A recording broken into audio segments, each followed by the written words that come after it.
बेहतर तो यही हुआ होता कि होली में पहले हम पाठ्य पुस्तकें तैयार कर लिए होते,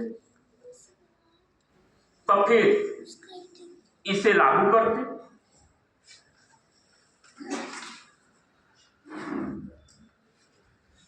मेडिकल और इंजीनियरिंग की शिक्षा तक को राष्ट्रीय शिक्षा नीति 2020 में मातृभाषा में प्रदान किए जाने की बात है और उसकी ओर ये प्रशंसनीय कार्य है। लेकिन ये राष्ट्रीय शिक्षा नीति 2020 के पहले से ही, जैसे एक नाम मुझे याद आ रहा है, अटल बिहारी वाजपेयी विश्वविद्यालय जो भोपाल में है,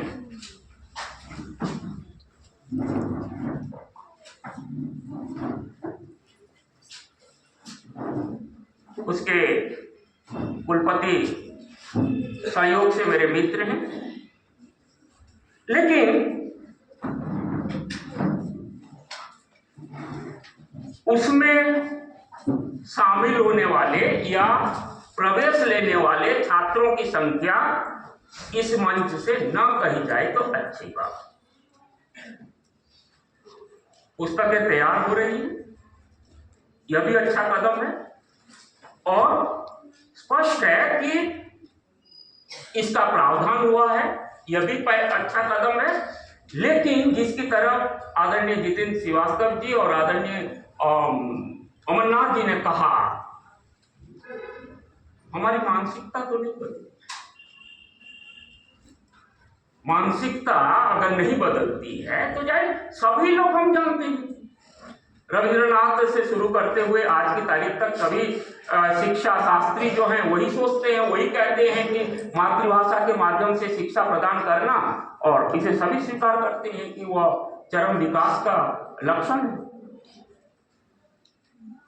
लेकिन क्यों नहीं हो रहा है?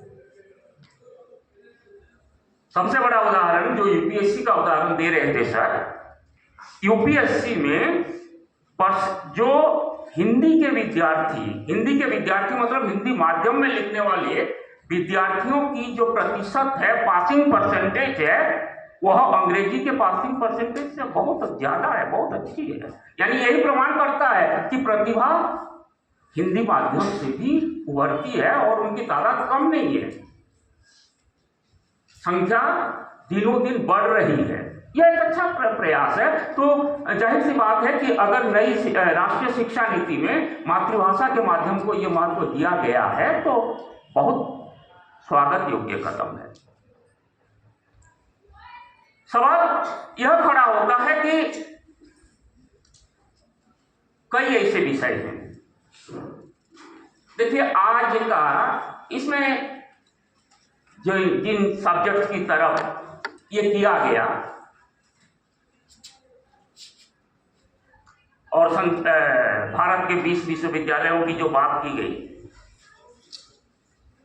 बीएचयू से आप पीएचडी करेंगे तो 25 अंक आपके करियर में जुड़ेंगे, जेएनयू से करेंगे 25 अंक जुड़ेंगे, वेस्ट बंगाल स्टेट यूनिवर्सिटी या नॉर्थ बंगाल यूनिवर्सिटी से करेंगे तो बमुश्किल 5 या 10 जुड़ेंगे।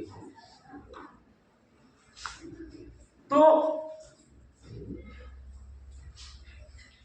बहुत ही, जिसे हम कहते हैं कि हमारी जो देशी संस्कृति है, जो लोकल भाषा है, यानी जो स्थानीय भाषा है, उसे बढ़ावा देने में और संस्कृत को बढ़ावा देने में राष्ट्रीय शिक्षा नीति की बहुत बड़ी भूमिका है। परंतु इसके पहले रस्तोगी कोठारी कमीशन था। कोठारी कमीशन में 3 लैंग्वेज पॉलिसी, त्रिभाषा नीति जो थी, उसमें हिंदी को स्पष्ट तौर पर कहा गया था, हिंदी को एक भाषा के तौर पर उल्लेख किया गया था। यहां भी त्रिभाषा सूत्र का मामला है और तब भी था कि बिना हिंदी पढ़े हुए त्रिभाषा सूत्र पूरी हो जाती थी गुजरात में हुआ है और किसी प्रांत में जाने की जरूरत नहीं। और जाहिर सी बात है कि आज भी बिना हिंदी पढ़े भी त्रिभाषा सूत्र लागू हो सकती है और आसानी से हो सकती है। इसलिए इसे हम राष्ट्रीय शिक्षा नीति की कमी नहीं कह सकते, कि पहले से ही प्रैक्टिस हो।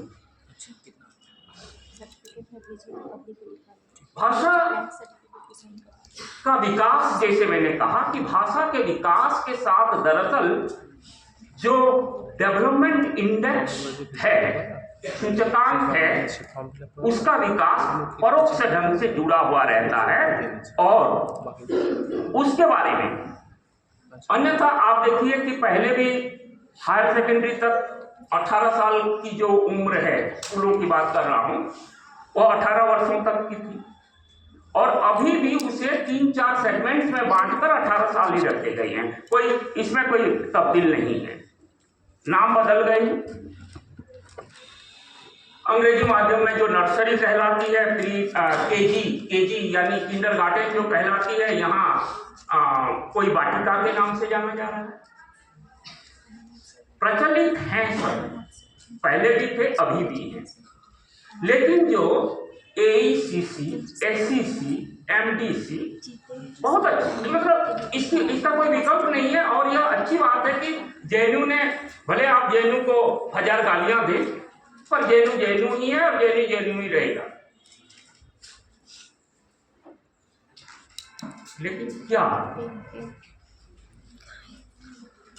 हमारे तमाम देहाती यानी जो ग्रामीण इलाका है, उन ग्रामीण इलाकों के विकास के लिए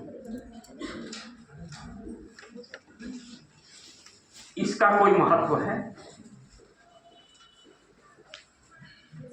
जब तक आधारभूत संरचना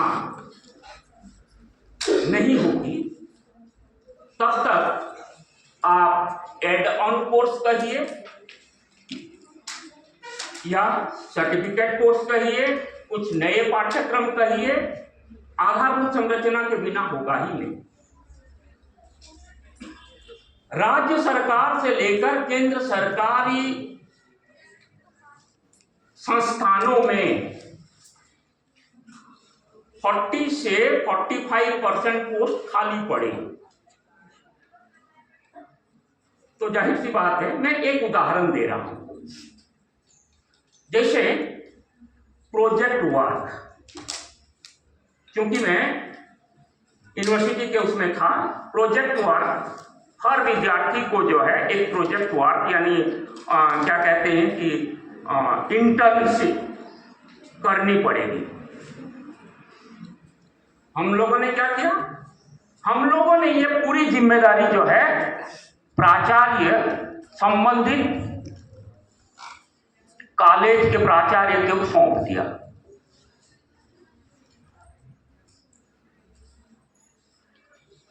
फैक्ट्रियां बंद हो रही हैं, इंडस्ट्री नहीं है, और तमाम जो सामाजिक संस्थान हैं वो ठप पड़ते जा रहे हैं। सामाजिक संस्थान इंटर्नशिप बच्चे करें तो कहां से करें? प्रिंसिपल महोदय कहां से इंटर्नशिप कराएं? लेकिन इंटर्नशिप करना जरूरी है, प्रोजेक्ट वर्क करना जरूरी है।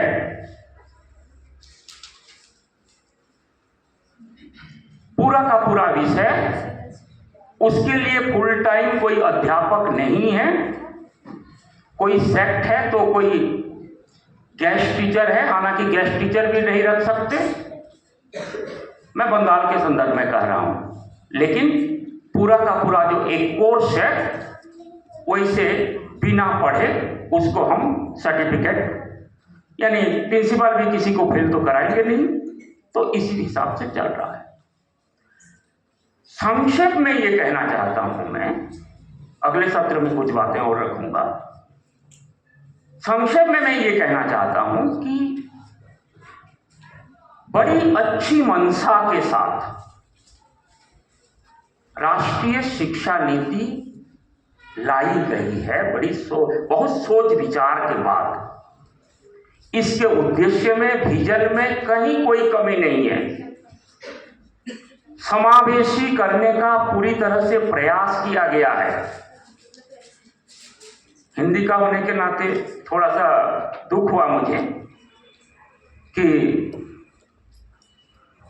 जब देश के और राज्य के सभी लोग हिंदी में ही अपना वक्तव्य देना पसंद करते हैं देश विदेश में, 102 पेज की इस राष्ट्रीय शिक्षा नीति 2020 में हिंदी शब्द एक बार भी नहीं आया है। आया था ड्राफ्ट में था। और राजनीति बड़ी बुरी चीज है। 3 सांसदों ने उसी से आपत्ति की तो पूरा का पूरा जो वक्तव्य था, जहां जहां हिंदी थी वहां कर दी गई आ भा भा, यानी आधुनिक भारतीय भाषा। देखिए, संपर्क भाषा आप हिंदी ना कीजिए, कोई बात नहीं है। संपर्क भाषा तो कम से कम आप किसी भी भारतीय भाषा को कीजिए, बांग्ला को कीजिए, मराठी को कीजिए, तेलुगु को कीजिए, तमिल को कीजिए, लेकिन हो नहीं रहा है। और जो है, हम अपनी दासता, हम अपनी पराधीनता, कहने को तो बहुत सारी बातें कहते हैं, विदेशों में जाकर भी हम हिंदी में भाषण देते हैं, लेकिन पूरी की पूरी 102 पेज की इस राष्ट्रीय शिक्षा नीति में उसी हिंदी का कहीं कोई जिक्र नहीं है। निवेदन यह है कि बहुत विजन बड़ा है, इसमें राष्ट्रीय समावेशी चरित्र की कोई कमी नहीं है। भारतीय संस्कृति और भारतीय ज्ञान विज्ञान, आपने देखा होगा अभी पिछले कुछ दिनों से तमाम एकेडमिक स्टाफ कॉलेज में एक नई सोच है, अच्छी बात है, तमाम एकेडमिक स्टाफ कॉलेज की तरफ से भारतीय ज्ञान परंपरा पर खूब प्रवचन कराए जा रहे हैं। और इसी बहाने वेद पुराण उपनिषद या जो हमारा प्राचीन साहित्य, उसके बारे में टीचरों को मालवीय केंद्र के अंतर्गत तालीम दी जा रही है, अच्छी बात है। लेकिन भारतीय ज्ञान परंपरा का मतलब ये नहीं है कि उसमें अरविंद भी आएंगे, रविंद्रनाथ भी आएंगे और उस ज्ञान परंपरा को इन मनीषियों ने किस प्रकार से प्रभावित किया है, यानी उसे समृद्ध किया है, इसका भी उद्देश्य लोगों के सामने आना चाहिए। भारतीय ज्ञान परंपरा की तरह तमाम विषयों को, जाहिर सी बात है कि ये राष्ट्रीय शिक्षा नीति के आने के बाद का ये है, इसमें किसी धार्मिक भाषिक आदि को देखने की जरूरत नहीं है। यह एक अतीत के, देखिए अतीत तो सिर्फ अतीत नहीं होता, अतीत जो है उसका एक संबंध वर्तमान से होता है, और उस अतीत और वर्तमान का संबंध जितना मजबूत होगा वो भविष्य उतना समृद्ध होगा। तो कहने का उद्देश्य यह है कि ये जो हम अतीत में अवगाहन कर रहे हैं, उस अतीत के अवगाहन में हमें वर्तमान में भी आना पड़ेगा। तब वर्तमान में जब उसकी ठोस धरती पर जब हम खड़े होंगे, तो वर्तमान की स्थितियों को देखते हुए फिर हम भविष्य के बारे में कुछ सोच विचार कर पाएंगे। तो शिक्षा पश्चिम बंगाल के बारे में मुझे स्टेज से कहने में कोई ये नहीं है। देखिए, शिक्षा जॉइंट लिस्ट में है, संयुक्त सूची में है, केंद्र सरकार और राज्य सरकार दोनों की सूची में है। जो एलोकेशन होता है बजट में, सर बता रहे थे 10% क्यों नहीं होता। सर कहाँ आया, 4.6 तक खर्चा नहीं होता है। जो एलोकेट अगर हुआ 4.6% टोटल बजट का, उसका भी कितना परसेंट खर्चा होता है, एक्चुअल एक्सपेंस जिसे हम कहते हैं, वो भी नहीं हो रहा।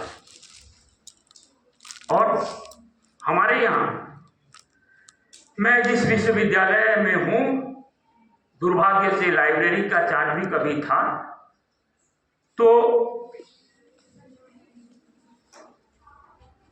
अपने मतलब जो पहले लाइब्रेरी ग्रांट एक मिला करती थी सरकार की तरफ से, पिछले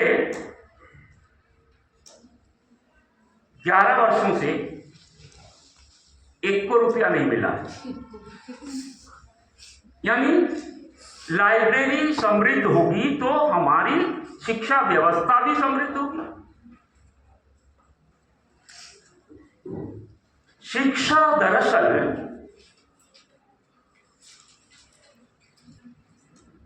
इसलिए राष्ट्रीय शिक्षा नीति का प्रणयन अगर हो गया, लागू तो हो गई, बहुत अच्छी बात है, लेकिन इसे व्यावहारिक धरातल पर उतारने के लिए जो ढांचा चाहिए, उस ढांचे का 2% भी आधारभूत संरचना हमारे पास नहीं है। हम पूरे मैदान में खड़े हैं निहत्थे होकर, और जाहिर सी बात है कि ना तो यूजीसी पिछले कितने वर्षों से यूजीसी कोई ग्रांट नहीं दे रही है, टीचर लोग जानते होंगे। एक बार रूसा की तरफ से कुछ ग्रांट मिला था 2014 के आसपास, 16 में मिला था, उसके बाद वह ग्रांट भी बंद है। यानी आप कॉलेज चलाइए, यूनिवर्सिटी चलाइए, अपने ढंग से चलाइए।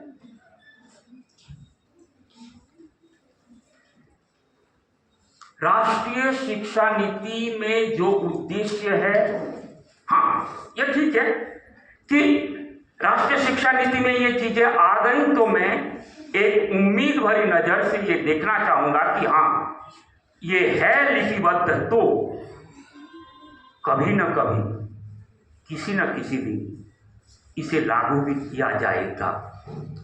एक डॉक्यूमेंट है, वो ये लागू किया जाएगा, उसी उम्मीद के सहारे में जी रहा हूं। अन्यथा जो वास्तविक धरातल है, उस धरातल पर यह है कि चीन की सेना हमारे सामने खड़ी है और हम उनसे लड़ने गए हैं बस नंगे हाथ। ये हमारा वास्तविक धरातल है, क्योंकि शिक्षा को हमने दरअसल न जाने क्या करना चाहा है। शिक्षा हमारी प्राथमिकता में है ही नहीं, हमारी प्राथमिकता में कुछ और चीजें हैं। और जो लोग काम कर रहे हैं, मैं बड़े विश्वविद्यालय, इंटरनेशनल यूनिवर्सिटी की बात नहीं कर रहा हूं, मेरे मित्र जो हैं वो इंटरनेशनल यूनिवर्सिटी में बहुत बड़े बड़े ओहदे पर भी काम कर चुके हैं, फंडिंग की कोई कमी नहीं है। लेकिन जो केंद्र सरकार, सेंट्रल यूनिवर्सिटी में भी फंडिंग की शायद की कोई कमी हो, लेकिन भाई राष्ट्रीय शिक्षा नीति तो केवल सेंट्रल यूनिवर्सिटीज में लागू नहीं हो, पूरे देश में लागू हो, परंतु उसके लिए जो धन चाहिए, जो ग्रांट चाहिए, वह 11 वर्षों से, तो 11 नहीं 16 मतलब 8 वर्ष तो पूरे कंप्लीट हो गए, 8 वर्षों से तो एक सिक्का नहीं मिला। उम्मीद करते हैं कि इसी राष्ट्रीय शिक्षा नीति के चलते पुनः ये चालू होगा, ग्रांट या अनुदान फिर से मिलेगा, तब जाहिर सी बात है कि इस राष्ट्रीय शिक्षा नीति के तहत जो उद्देश्य रखे गए हैं उन उद्देश्यों को पूरा करने में हम आप सभी भी सहयोग करेंगे, क्योंकि ये किसी सरकार का नहीं है, बल्कि ये राष्ट्रीय शिक्षा नीति जो है यह राष्ट्र का है, भारत का है। बहुत बहुत धन्यवाद।